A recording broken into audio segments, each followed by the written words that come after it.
ఇవాళ ఉప ముఖ్యమంత్రిగా బడ్జెట్ ప్రవేశపెడితే ఆ బడ్జెట్ను అవమానించే విధంగా, ఆ మనిషిని అనుమానించే విధంగా ఈ రోజు వీళ్ళ వ్యవహార శైలి ఉన్నది అధ్యక్ష. ఇది తెలంగాణ సమాజానికి మంచిదా అని నేను అడుగుతున్నా అధ్యక్ష.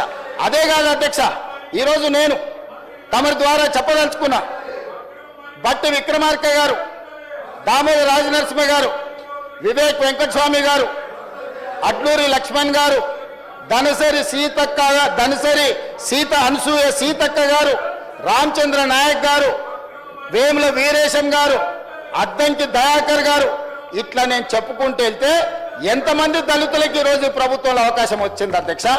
అంతెందుకు అధ్యక్ష, దళితులను చిన్న చూపు చూసే చంద్రశేఖరరావు గారికి కనువిప్పు కలగాలి, ఆ దళితుడు ముందు చేతులు కట్టుకొని నిలబడాలని తమరిని స్పీకర్గా కుర్చీలో కూర్చోబెట్టినాం అధ్యక్ష.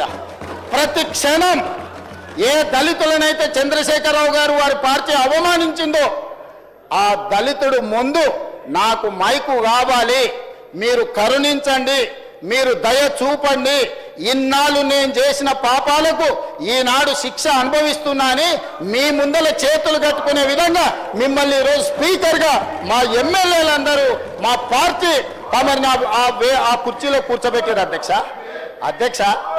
అందుకే ఈరోజు ప్రధాన ప్రతిపక్ష నాయకుడు సభకు వస్తలేడు.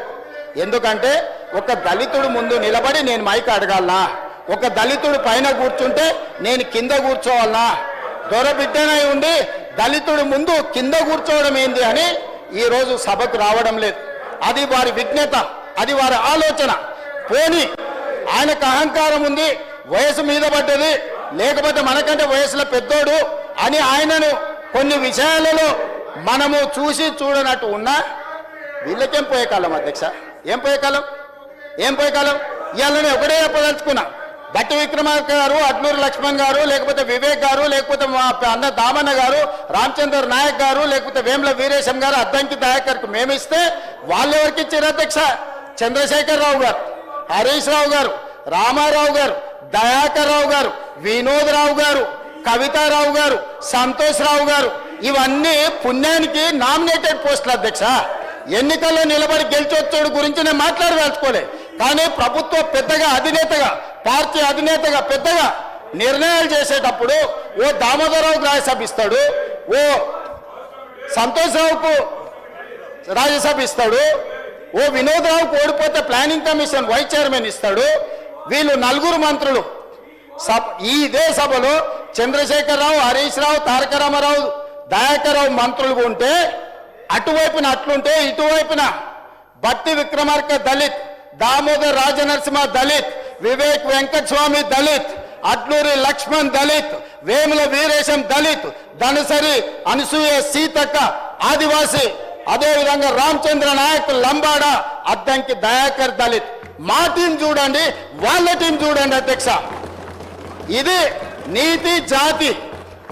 వాళ్ళొచ్చి ఒక qualified educated minister, sober personality, Venkataswamy గారు లేకుంటే తెలంగాణలో ఇవన్నీ అభివృద్ధి జరిగినాయా? ఒక రాజకీయ వారసత్వము, ప్రజలకు సేవ చేసిన కుటుంబం నుంచి వచ్చిన మంత్రిని, ఆ మంత్రిని గెలవనిస్తలేరు అధ్యక్ష, మాట్లాడనిస్తలేరు. అంటే స్పీకర్గా తమరు సభను నడపలేరని వాళ్ళ పోడియంలో కూర్చున్న దాని వెనకాల రాజకీయం లేదు అధ్యక్ష, రాజకీయ కుట్ర ఉన్నది. ఒక దళితుడు స్పీకర్గా ఈ సభను నడపలేడు, దళితుడు సభనే నడపలేనప్పుడు స్పీకర్గా కొనసాగొద్దు అనే కుట్ర కోసం ఈ రోజు సభలో పోడియంలో కూర్చున్నారు అధ్యక్ష. ఇది దళిత వ్యతిరేక విధానం అని నేను చెప్పదలుచుకున్నా అధ్యక్ష. మీరు ఇన్నిసార్లు విజ్ఞప్తి చేశారు, ఒక్క మాటను మిమ్మల్ని కన్సిడర్ చేసిండ్రా?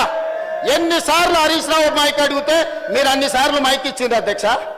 విజ్ఞత ఉండాల్సిన అవసరం లేదా? బాధ్యతగా వ్యవహరించాల్సిన బాధ్యత వాళ్ళ మీద లేదా? ఈ రోజు ఒక దళితుడు పైన కూర్చుంటే గంటల కొద్ది మీ విజ్ఞప్తిని పెడచెవిన పెట్టి ఈ రోజు అవమానించే విధంగా పోడియంలో కూర్చుండ్రు అధ్యక్ష.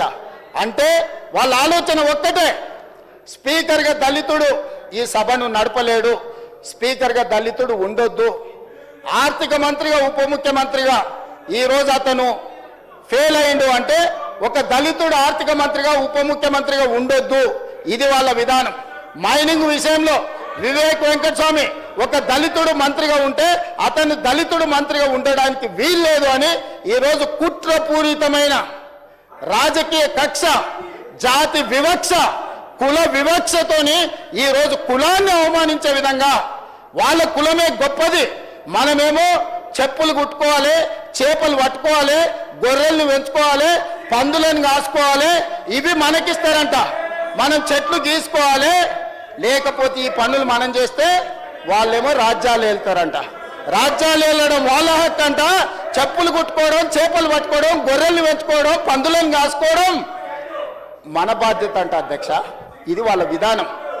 ఆ విధానాన్ని తిరగరాయడానికే ఈరోజు కాంగ్రెస్ పార్టీ స్పష్టంగా ఒక క్రమ పద్ధతిలో Dalit empowerment, Adivasi empowerment, OBC empowerment, minority empowerment, women empowerment, youth empowerment ఈరోజు పాలసీలు తీసుకొచ్చి మేము చేస్తుంటే చూసి ఓర్వలేక ఇది నడవద్దు, దీన్ని సాగనీయొద్దు, దీని అడ్డం పడాల్సిందే అని చెప్పి ఈరోజు ఈ అల్లరి చేస్తున్నారు అధ్యక్ష.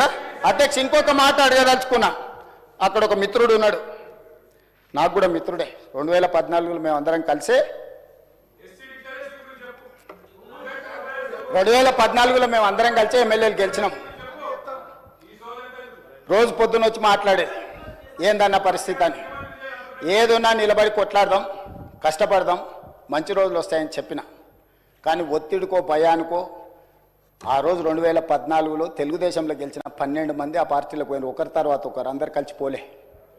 ఆనాడు తీసుకొని అందులోకి వెళ్ళి కొంతమందిని మంత్రులను చేశారు. పక్క పార్టీలో గెలిచిన వాళ్ళను పక్క పార్టీ నుంచి తీసుకొని మంత్రులను చేసి ఈనాడు వాళ్ళే ఇక్కడికి వచ్చి పెద్ద పెద్ద స్లోగన్లు ఇస్తున్నారు అధ్యక్ష. ఎవరైతే పార్టీ ఫిరాయించిండ్రో, ఎవరినైతే ఎథిక్స్ కమిటీలో మెంబర్ చేసినామో ఆనాడు వాళ్ళే ఈరోజు పార్టీ ఫిరాయింపుల గురించి